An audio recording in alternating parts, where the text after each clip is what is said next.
آنے کی درخواست قبول فرمائی۔ آپ کی 12 کی 12 کتابیں اس وقت بھی میری میز پر موجود ہیں اور میں نے ان سے اس کیس میں بہت رہنمائی لی ہے۔ یہ فرمائیے کہ شرعی نقطہ نظر سے کیا ایک مسلمان لڑکی کا غیر مذہب میں نکاح جائز ہے؟ اہل کتاب میں جائز تو ہے، لیکن ایسا نہ ہو تو بہتر ہے۔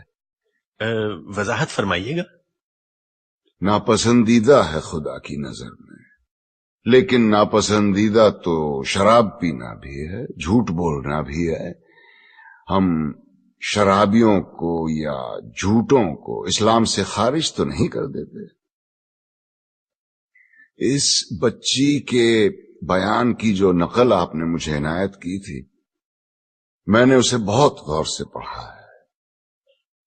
اس کیس میں تو جائز ناجائز کا سوال ہی پیدا نہیں ہوتا، کیونکہ یہ لڑکی تو مسلمان ہی نہیں ہے۔ کیا فرما رہے ہیں مولانا آپ؟ اس کے باپ کا نام حسین شاہ ہے، سید ہیں۔ بس کیا صرف نام مسلمانوں والا ہونا کافی ہے؟ عیسائیوں کے ملک میں پیدا ہوئی، عیسائی عورتوں نے اس کی تربیت کی، نام عیسائیوں والا رکھا گیا، باپ نے بغیر شادی کے اسے مائیں لا کے دی، اور آپ اس پر یہ الزام لگا رہے ہیں کہ یہ غیر اسلامی کام کر رہی ہے۔ سبحان، یہ تو ویسا ہوا کہ کسی کے ڈاکٹر بننے سے پہلے آپ اس پر اعتراض کریں کہ اسے آپریشن کرنا نہیں آتا۔ تو آپ کے خیال میں قصوروار کون ہے؟ ایک ہیں اس بچی کے والد صاحب، اور دوسرے ہیں ایک محترم مولانا صاحب، جنہوں نے اسلام کی ایک نہایت غلط تصویر دکھا کے اس بچے کو جذباتی کیا اور اسے ثواب کا لالچ دے کے اس سے گناہ کروایا۔ گویا آپ یہ کہہ رہے ہیں کہ ایک باپ اپنی بیٹی کی شادی اپنی مرضی سے نہیں کر سکتا؟ صرف اپنی مرضی سے ہرگز نہیں۔ اور اسلام ایک لڑکی کو اپنی مرضی سے شادی کرنے کی اجازت دیتا ہے؟ اجازت؟ حق ہے اس کا، پیدائشی حق۔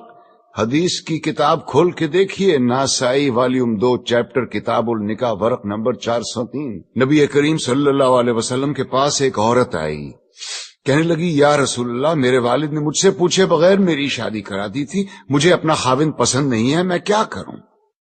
ایک لمحے کا توقف کیے بغیر آپ نے فرمایا میں ابھی تمہارا نکاح ختم کیے دیتا ہوں۔ وہ بولی بس رسول اللہ، مجھے طلاق نہیں چاہیے، میں صرف اپنا حق معلوم کرنا چاہتی تھی۔ حدیث کی دوسری کتاب کھولیے، بخاری شریف والیوم 3 چیپٹر کتاب النکاح ورق نمبر 94۔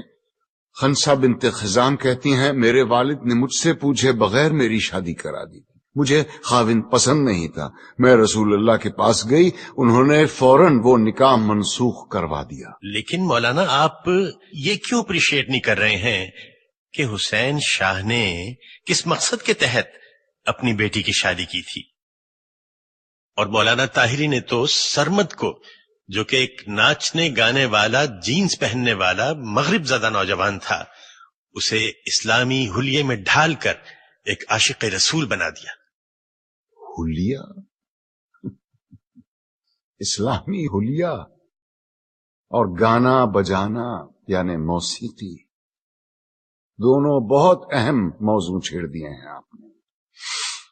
پہلے آئیے موسیقی کی طرف۔ دلائل کا ایک انبار ہے میرے پاس موسیقی کے حق میں، لیکن میں صرف ایک دلیل دینا چاہتا ہوں جس کے بعد دوسری کوئی دلیل ہو ہی نہیں سکتی۔ آپ یہ بتائیے کہ آج تک دنیا میں پیغمبر کتنے اتارے گئے؟ جی 1,24,000۔ اور ان 1,24,000 میں سے کتابیں کتنوں پہ نازل ہوئیں؟ جی صرف 4 پر۔ گویا یہ تو طے ہو گیا کہ یہ 4 باقی 1,23,996 پیغمبروں سے زیادہ برگزیدہ ہیں۔ بے شک ان 4 کو اللہ نے معجزے عطا کیے۔ حضور کا سب سے بڑا معجزہ قرآن شریف، موسیٰ کو اس قابل بنایا کہ وہ لاٹھی سے دریا کے 2 ٹکڑے کر دے، عیسیٰ کو یہ طاقت دی کہ وہ مردے کو دوبارہ زندہ کر دے، اور داؤد کو کیا دیا؟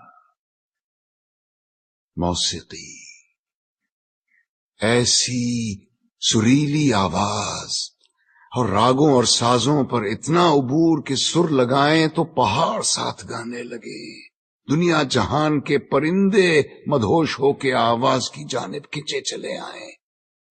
زبور اٹھا کے دیکھیے، یہ تک لکھا ہے کہ کن راگوں سے اور کن سازوں پہ گا کے حضرت داؤد الصلاۃ السلام نے خدا کی حمد و ثنا کی۔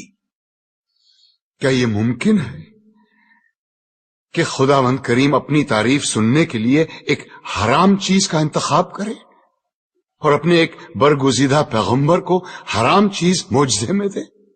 کیا یہ ممکن ہے کہ نبی کریم صلی اللہ علیہ وسلم موسیقی کو حرام بھی سمجھیں اور حضرت عائشہ رضی اللہ عنہا سے یہ بھی پوچھیں کہ برات جس قبیلے میں گئی ہے وہ انصار ہیں اور انصار موسیقی کے بہت رسیا ہوتے ہیں، کیا تم نے برات کے ساتھ کچھ گانے والیاں بھی بھیجی ہیں یا نہیں؟ کیا یہ ممکن ہے کہ وہ موسیقی کو حرام بھی سمجھیں اور ابو موسیٰ اشعری کی قرت سے خوش ہو کر اس سے یہ بھی کہیں کہ لگتا ہے تمہارے گلے میں تو داؤد کا ساز رکھ دیا گیا ہو؟ اب آئیے حلیے کی طرف۔ آپ نے کہا جنس زدہ نوجوان یا اسلامی حلیہ۔ افسوس، صد افسوس، ہم نے معاشرت اور مذہب کو آپس میں کیسا گڈ مڈ کر دیا ہے۔ لباس کا تعلق معاشرت سے ہے، مذہب سے بالکل نہیں۔ یہ کیسے ممکن ہے کہ ایک ایسا دین جو بقول ہمارے ساری کائنات اور تمام زمانوں کے لیے اتارا گیا، وہ لباس کے لیے کسی ایک خاص یونیفارم پر اصرار کرے؟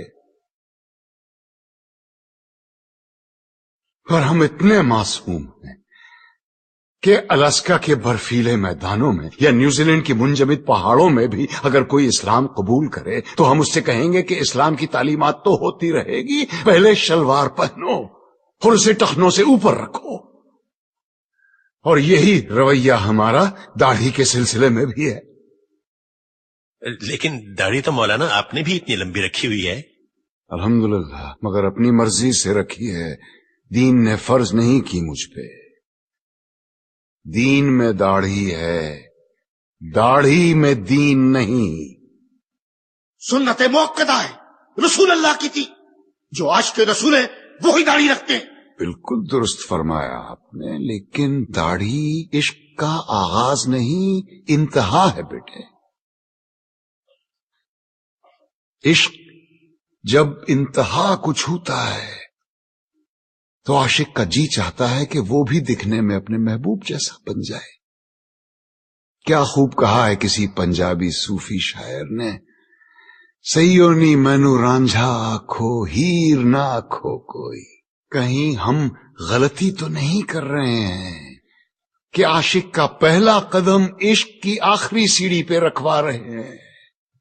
کیا وجہ ہے بیٹے کہ اتنے لمبی لمبی داڑھیوں والے 3-3 4-4 حج کیے ہوئے حاجی صاحبان اسمگلنگ کرتے یا جھوٹ بولتے عام نظر آتے ہیں؟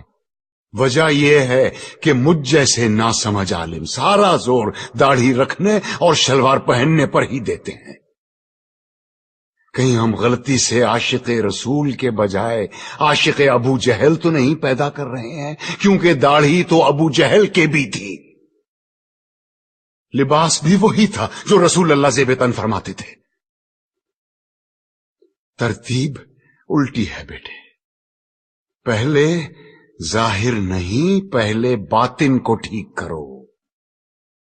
اندر آگ لگاؤ، باہر خود بخود آئے گی، ورنہ یہی ہوگا کہ لوگ حرام کی کمائی جیب میں ڈالے حلال گوشت کی دکان ڈھونڈتے پھر رہے ہوں گے۔ اسلام یا میوزک اور اسلام یا پتلون میں سے یا نکال دو۔ یہ مت بھولو کہ اس ملک میں اسلام کی سب سے زیادہ خدمت دو ایسے آدمیوں نے کی ہے جن کے داڑھی بھی نہیں تھی اور جو کوٹ پتلون پہنا کرتے تھے، محمد علی جناح اور علامہ اقبال۔ آج تم بڑے فخر کے ساتھ ان دونوں کے نام کے ساتھ رحمت اللہ علیہ لکھتے ہو۔ مقدمے کا فیصلہ کل سنایا جائے گا۔ It's Daddy.